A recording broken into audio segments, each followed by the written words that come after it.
Le tournoi des maestros de l'émission N'oubliez pas les paroles vient de débuter sur France 2 pour 4 semaines. Christopher intègre pour la première année la compétition, mais son équipe a été éliminée dès le premier prime. Il se confie sur cette expérience. Une nouvelle compétition démarre pour les plus grands maestros de N'oubliez pas les paroles. Ils sont 18 à avoir été sélectionnés pour participer à une nouvelle compétition, le tournoi des maestros.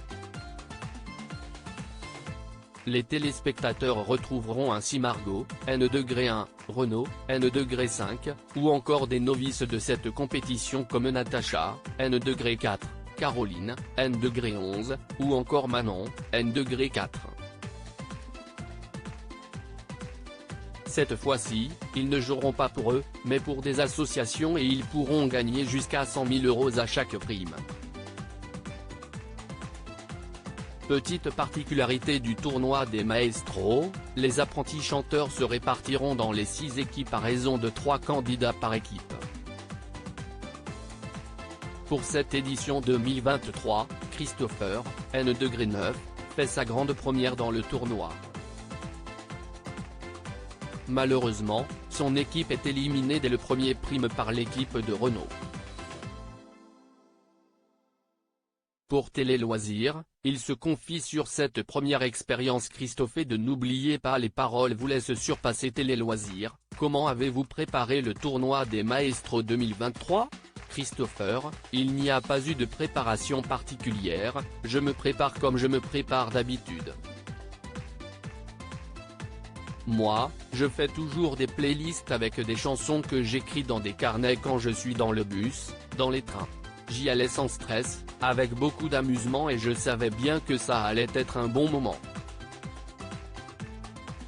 Si est le seul événement dans l'année de N'oubliez pas les paroles où le jeu varie un peu puisque les épreuves sont un peu différentes.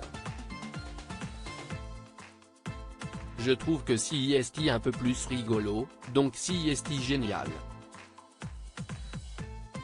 Ça a été vraiment une expérience incroyable. La pression est-elle plus forte quand on joue pour des associations ? Si est un peu la même pression que quand on joue pour nous. Mais après si est vrai qu'on veut se surpasser, on veut donner le meilleur de nous-mêmes comme on joue pour des associations, on représente des grandes causes et moi, ça me touche particulièrement. Du coup, je veux vraiment donner le meilleur de moi-même pour ne pas décevoir mon équipe et ne pas me décevoir moi-même. Saviez-vous à l'avance avec qui vous allez jouer lors de ce tournoi ? On n'a rien jusqu'à la dernière minute. On ne savait pas avec qui on jouait donc ça a été une surprise dès qu'on est arrivé sur le plateau. J'étais très content de mon équipe, mais quoi qu'il arrive, les 18 personnes contre qui ou avec qui j'allais potentiellement jouer, j'aurais été content. Tout le monde a des personnalités incroyables et je les connais tous, à part 2 qui venaient d'arriver, parce que je ne les avais jamais vus avant, c'était Louis et Manon, et Charlotte aussi. C'était un plaisir de les retrouver. Quand on gagne ensemble, si est encore mieux que de gagner tout seul. Est-ce plus facile ou plus dur de jouer en groupe ? Je trouve que si est plus amusant de jouer en groupe. Ce que j'adore dans cette idée de jouer en équipe, si est justement cet esprit fédérateur. Quand on gagne ensemble, si est encore mieux que de gagner tout seul, parce que les émotions sont partagées. Et puis si quelqu'un dans l'équipe a un coup de mou, on le pousse et si quelqu'un est stressé, on fait tout pour que ça se passe bien. Moi, j'étais trop content de pouvoir me reposer sur les membres de mon équipe et que les membres de mon équipe puissent aussi se reposer sur moi. On est là les uns les autres pour s'aider. J'adore cet esprit-là.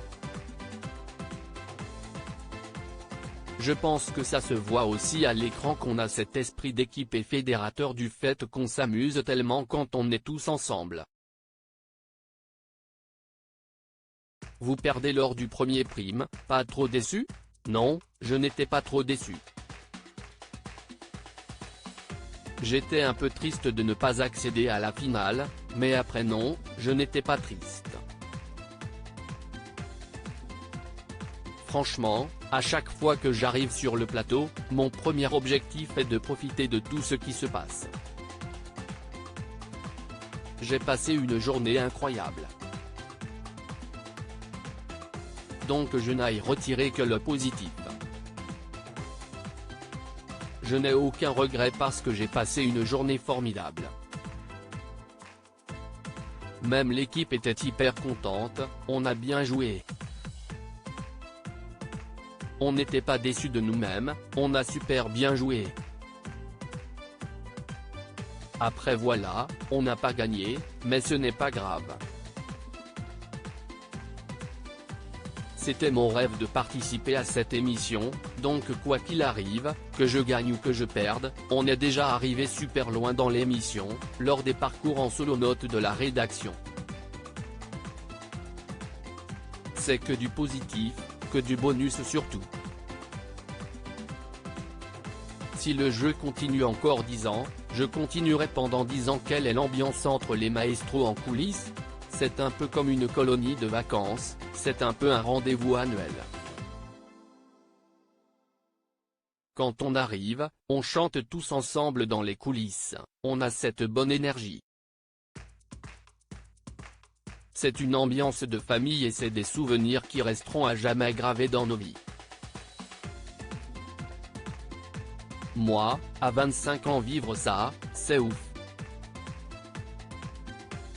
C'était mon rêve d'intégrer cette famille depuis des années, donc je rêvais d'être maestro et puis là, quand j'arrive et que je vois qu'un fait la famille, elle est incroyable et qu'en dehors des caméras, on s'entend tous bien, il y a un bon esprit dans l'équipe, ça fait super plaisir.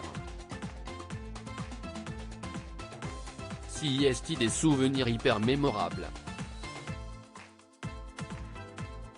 Toujours aussi motivé pour participer aux autres compétitions de N'oubliez pas les paroles? Mais oui. Honnêtement, je pense que personne ne dira non, à part si on est tenu par des obligations professionnelles ou autres. Jamais je ne dirai non et d'ailleurs, jamais je n'ai dit non pour aucun tournoi. J'adore ça et moi c'était mon rêve. En tout cas, à chaque fois que je viens sur le plateau, je vis tellement de moments incroyables.